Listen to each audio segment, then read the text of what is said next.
You're fired. 2 words. That's all it takes. 2 words can change your life. 2 words can change your income. 2 words can change the way you see yourself. 2 words can make a person who gave 10, 15, 20 years of their life to a company walk out with a box in their hand like they were never part of the place. And that's the part nobody wants to talk about. A job can feed your family. A job can teach you discipline. A job can help you survive. But a job is not always security.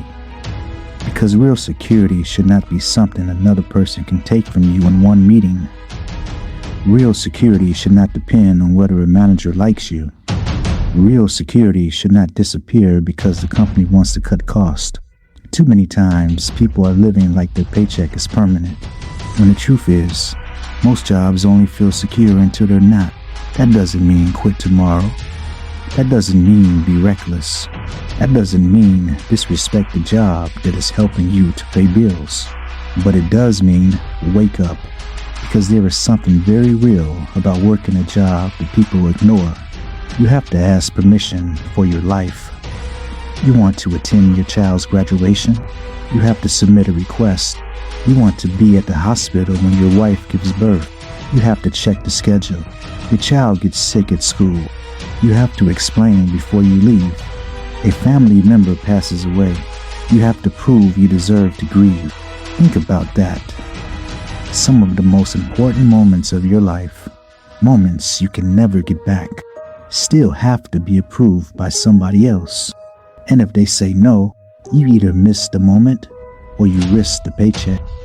That is not freedom. That is dependence dressed up as stability. And again, there is nothing wrong with having a job, but there is something dangerous about believing that job is your whole plan. Because while you're working for somebody else's dream, you better not forget the one God put inside of you. You better not get so comfortable collecting the check that you stop building anything you can call your own. The problem is not the job. The problem is when the job has all of you, all of your time, your energy, your creativity, your confidence, your future. And after giving everything to that job, what do you actually own? A father can pass a business to his son, but he cannot pass a regular job to his son. He cannot say, hey, take my position. He cannot guarantee his child will be hired where he worked. He cannot leave the job as an inheritance because it was never his. There's a difference between income and ownership. One helps you live. The other one can outlive you. And at some point, you have to ask yourself a serious question.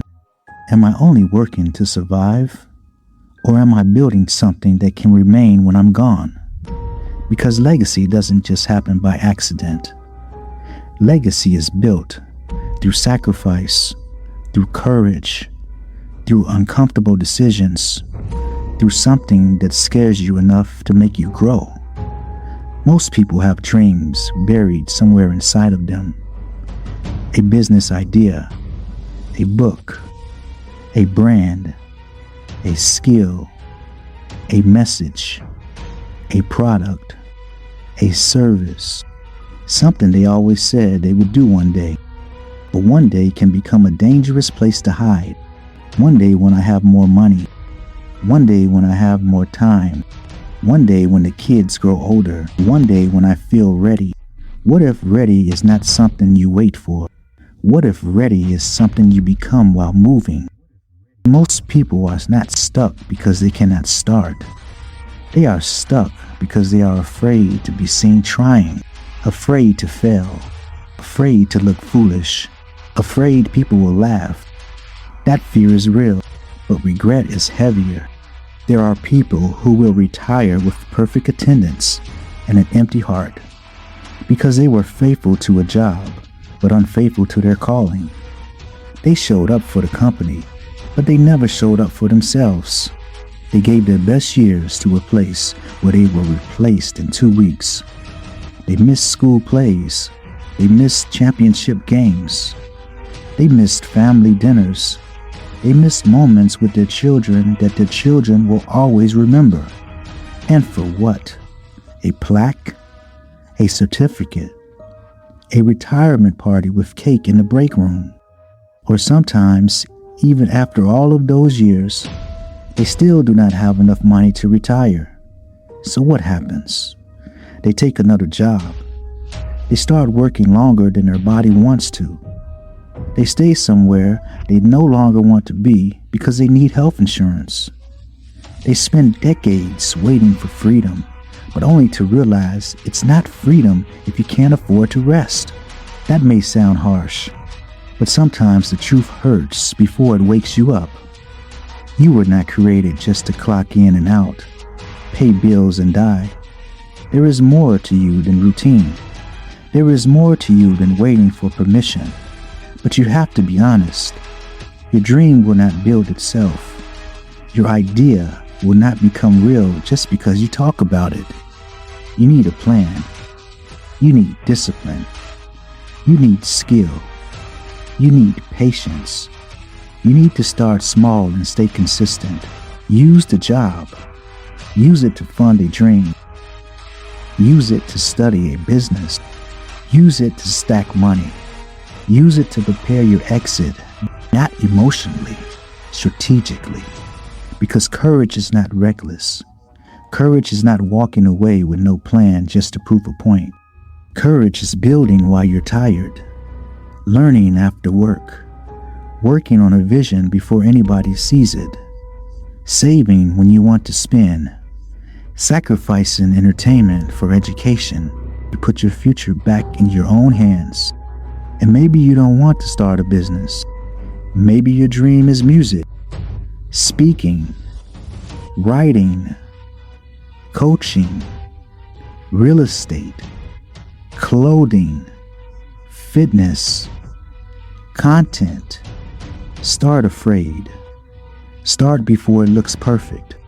Life responds to action. One day your family may need more from you than the stories about what you almost did. They may need evidence that you had courage to build something real. Something they can look at and say, he didn't just work, he built. She didn't just survive, she created. Because a company can fire you, but it cannot fire your purpose. It can take your position, but it cannot take your gift. So yes, work a job, feed your family, pay your bills, but do not confuse comfort with security. Do not wait until your name is removed from the schedule to realize you should have been building something of your own this whole time. Do not wait until somebody else sits across from you, looks you in the eyes, and says the words that finally wake you up. You're fired. Hopefully you've been motivated. Hopefully you've been encouraged. Not to leave your job tomorrow, but to start taking control over your own destiny. Start building your dreams. Start pursuing them.